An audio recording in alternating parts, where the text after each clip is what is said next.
Atenção! Este vídeo tem spoilers. Cenas finais de filmes são fascinantes. Com frequência, são dos últimos momentos de um longa que a gente se lembra mais, seja porque o final nos emocionou ou nos deixou confusos, seja porque ele dá o desfecho certo pra trama, ou então porque ele é simplesmente filmado de maneira impecável. E de todos os filmes que eu já vi, poucos tiveram um final que me impactou tanto quanto O Sétimo Selo, clássico de 1957 dirigido por Ingmar Bergman. Porque por trás de seu aspecto singelo, essa conclusão traz profundos questionamentos filosóficos, ao mesmo tempo em que nos causa uma mescla de sentimentos conflitantes. E foi só revendo o filme recentemente que eu comecei a entender melhor o efeito que esse final teve em mim. Só que para discutir o final, antes é importante relembrar o que vem antes dele. O Sétimo Selo narra a história de Antonius Block, um cavaleiro que está voltando para casa após passar 10 anos batalhando nas cruzadas. E certo dia, na viagem de volta, o cavaleiro se depara com a morte, que veio buscá-lo. Mas Block não está preparado para partir, e por isso ele aposta sua vida desafiando a morte para uma partida de xadrez. Só que o jogo não acaba nesse momento. Pelo contrário, a morte permite que Block siga sua viagem para que eles joguem a partida pouco a pouco, ao longo de vários dias. E, em sua jornada, o cavaleiro e seu escudeiro Jons conhecem outros personagens peculiares, como uma trupe de atores, um ferreiro abestado, sua esposa adúltera e uma silenciosa camponesa. E ao lado deles, Block entra numa crise ao contemplar a possibilidade de morrer. Ele não sabe se deve ou não temer a morte, além de perguntar a si mesmo o que ele deve fazer com as suas dúvidas de que Deus realmente exista. Os dias vão passando e a partida de xadrez avança. Só que se Block tem alguma esperança de que pode escapar de sua ruína, no final ele vai ver que é impossível fugir da morte. O cavaleiro finalmente chega em sua casa com os amigos, reencontra a esposa e vê que a morte se apresenta como um convidado indesejado. Em seguida, o filme corta lá pra fora pro casal de atores que se separou do grupo. E então, Joseph olha lá longe e vê uma cena inesquecível. A morte levando o cavaleiro e seus amigos, todos enfileirados e de mãos dadas. Só que Mia, a esposa de Joseph, não vê nada. O casal pega suas coisas, vai embora e o filme acaba.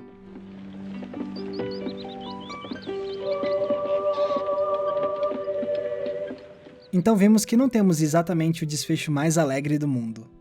E quando eu falo do final de O Sétimo Selo, na verdade eu tô me referindo mais especificamente a esse plano aqui. Essa espécie de procissão entrou para a história como um dos planos mais memoráveis do cinema. E é esse o trecho que mais me impactou no filme inteiro. Porque apesar de parecer simples, ele tem diversas camadas que tornam esse plano extraordinário. Vamos começar entendendo o que é exatamente essa fila que eles fazem. Isso é o que se chama de Danse Macabre, ou Dança da Morte. Esse é um tipo de representação que ficou muito popular na arte europeia medieval. Normalmente pintadas em afrescos, as danças macabres mostravam a morte ou diversos mortos dançando com seres humanos, para representar justamente o momento em que a morte nos leva embora dessa vida. Mas por que essas pinturas se tornaram tão comuns na Idade Média? Acontece que nesse período de intensa dominação da Igreja sobre a população, o catolicismo trabalhava constantemente com o conceito de memento mori, que em latim significa algo como lembra-te de que morrerás. A ideia de memento mori era representar na arte certos símbolos mórbidos, como caveiras, com o objetivo de nos lembrar que a morte está sempre à nossa espera, que nunca vamos poder escapar dela. Soa tenebroso, né? Mas era exatamente essa a ideia. Porque ao lembrar a população de que todos vão morrer, a igreja dava ênfase na eternidade divina. A lógica era a seguinte: se ninguém pode escapar da morte, é melhor não se apegar aos prazeres mundanos. Em vez disso, é melhor rezar e cultivar a alma para que quando a morte inevitavelmente chegue, você possa ser levado aos céus e se juntar a Deus. Ou seja, isso era o medo sendo usado para manter os fiéis atrelados aos dogmas católicos. E o próprio filme de Bergman representa essa estratégia da igreja. Em certo momento, Jons, o escudeiro de Block, conhece um pintor de uma capela. E o que é que a gente vê o artista pintar? Det är dödsdansen. Det är döden. Ja, han dansar iväg med dem allihop. Varför håller du på med sådana klåderier? Jag tänkte man skulle påminna folk om det faktum att de ska dö. E ao analisar a pintura, o escudeiro entende na hora o objetivo da dança macabra. Ja, när du skrämmer dem. Ja, tänker de. Och de tänker. Blir de ändå räddare. Kila galopp i fem på prästerna. E a estratégia da igreja claramente funciona. Afinal, vemos que a peste negra tem se espalhado e matado milhares de pessoas, relembrando constantemente a população de que a morte paira sobre todos eles. E com essa sombria perspectiva, o povo entra em pânico e se refugia na crença religiosa. Yttersta dagen går mot kväll. Änglarna stiger ner och gravarna öppnas. Det blir hemskt att se. Até mesmo o Block, que passou o filme inteiro em angústia por achar que não acreditava mais em Deus, acaba apelando para a oração quando vê que sua hora de morrer de fato chegou. Gud, du som finns någonstans, som måste finnas någonstans, ha förbarmande med oss. Outro detalhe importante de reparar nas danças macabras é que elas costumavam representar a morte levando de uma só vez pessoas de diferentes hierarquias. O Papa, o Rei, um trabalhador, uma criança. A mensagem então era bem clara. Não importa quem você seja, não importa sua classe ou a sua notoriedade. A morte vem buscar todo mundo. A morte é a única que une todas as pessoas. E mais uma vez, Bergman vai trazer essa ideia para o filme. Quando vemos a dança da morte no final, podemos não ter um papa ou um rei, mas ainda temos a nobreza representada pelo cavaleiro e pelo seu escudeiro, assim como a classe mais pobre representada pelo ferreiro e pelas camponesas.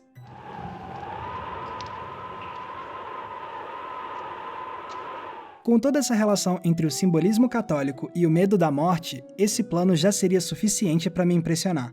Só que, acima desse fascínio intelectual, o plano da Dança da Morte se tornou um dos meus favoritos mesmo por causa de seu impacto emocional.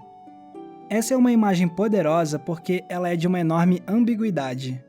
Nesse plano de apenas 20 segundos, temos uma mescla de sentimentos que parecem conflitantes.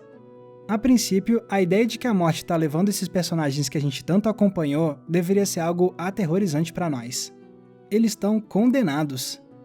Mas apesar dessa ideia horrenda, temos a voz de Joseph trazendo uma descrição poética do que ele enxerga, transformando essa visão em algo mais bonito. Och först går den stränga herren med lie och timglas. Men Scott, han slinker på sladden med sitt stränga spel. E a ambiguidade não para por aí.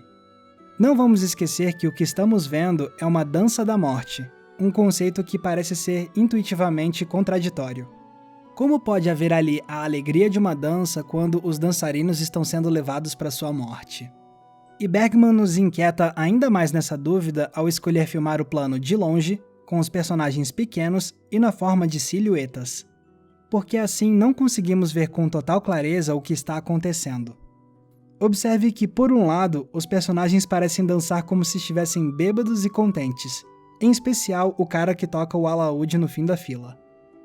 Mas, por outro lado, também podemos perfeitamente entender esse plano como se os personagens estivessem sendo arrastados contra sua vontade. E assim ficamos em dúvida entre duas perspectivas. Será que a morte é um fenômeno tão poderoso e enigmático que ela é capaz de mudar essas pessoas de um estado de medo para um estado de euforia?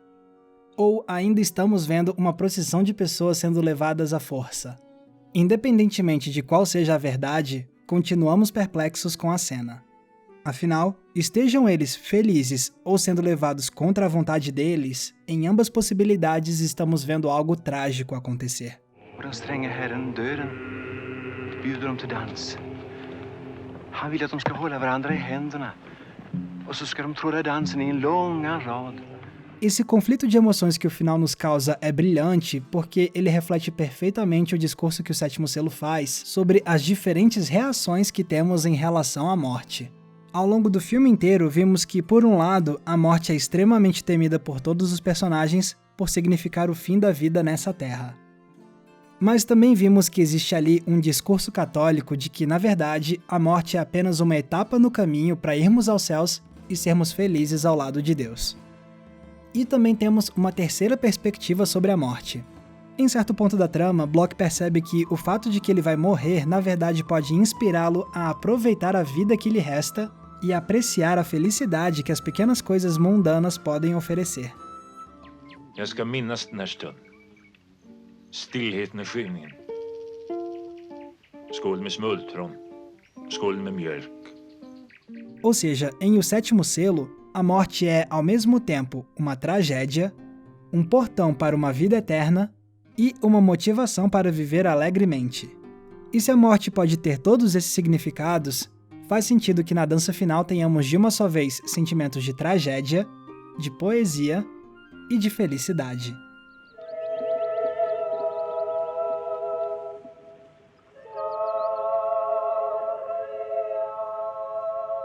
A dança da morte de O Sétimo Selo pode ser um plano aparentemente simples. Mas por trás dessa imagem se escondem algumas das mais belas reflexões sobre a morte. E se em apenas 20 segundos o filme consegue nos fazer sentir tantas emoções conflitantes, é prova de que não foi à toa que esse plano se tornou um dos mais celebrados da história do cinema.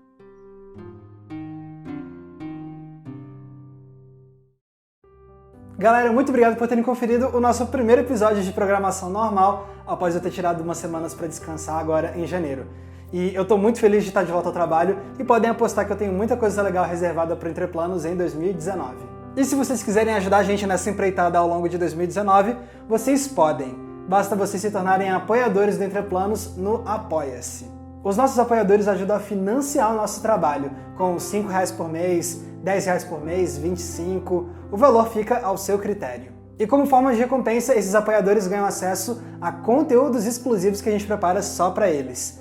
Tem muita coisa legal, tem recomendações de filmes, tem live fechada, tem grupo fechado no Facebook, tem também o nosso Cineclube Entre Planos para a gente debater um filme uma vez por mês via videoconferência, são muitas coisas bacanas. Então se você tem interesse nessas recompensas e quer ajudar a gente a financiar o nosso trabalho, dá uma conferida na nossa campanha do Apoia-se, o link está aqui embaixo na descrição. Lembrando também que se vocês quiserem me acompanhar nas redes sociais, é só me procurar usando os nomes que estão aparecendo aqui embaixo. E não se esqueçam, é claro, de curtir esse vídeo e se inscrever aqui no Entre Planos para não perder nenhum dos nossos episódios. Mais uma vez, muito obrigado pela audiência, um abraço e até a próxima sessão.